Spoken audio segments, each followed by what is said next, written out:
standardized testing after learning about what they call unintended consequences like the potential loss of state funding.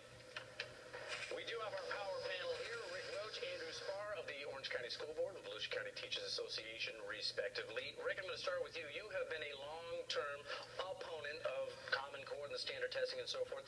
Your reaction to Lee County backing down as quickly as they did you wish that they had stuck out the fight a little longer? No, I think the very fact that they took on the fight was very pleasing to me, and I think, Bob, the awareness level has now gotten so high that people are really beginning to ask the really good questions. And it's not about nobody wants to have accountability. It's about bad accountability. And I think I'm proud of Lee County for standing up and at least starting the discussion. And Andrew, you and I were just talking about that. The one person who does want to have a conversation now about this is our governor, who shockingly passed this into law, and now he's saying, hey, maybe we should take a look at this.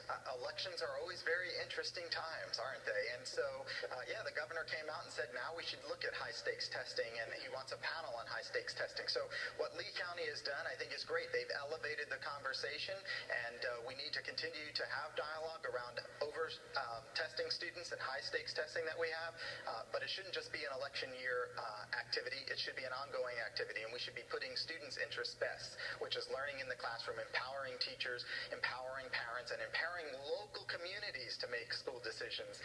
And that's really what some of this is about. It's a battle of local control. And Rick, if we are putting students' interests first, how does Lee County School Board go back to the parents and say, yeah, we were going to rescind it, but the costs were just too high.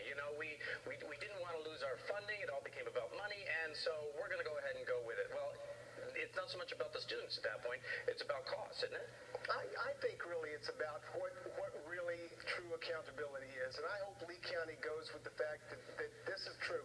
Kids are already learning. They're doing amazing things in the classroom, and teachers are doing amazing things. We're just not using the right instruments to capture that.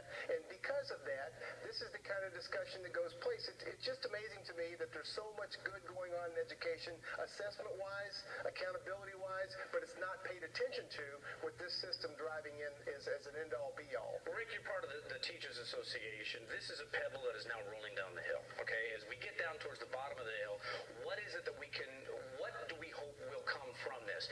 Changing the test completely? What would a teacher want to have in place to really assess how their students are learning? Well, I think what teachers are looking for is they want to make sure that they have the ability to do what's best for students. They want to be treated as the professionals they are.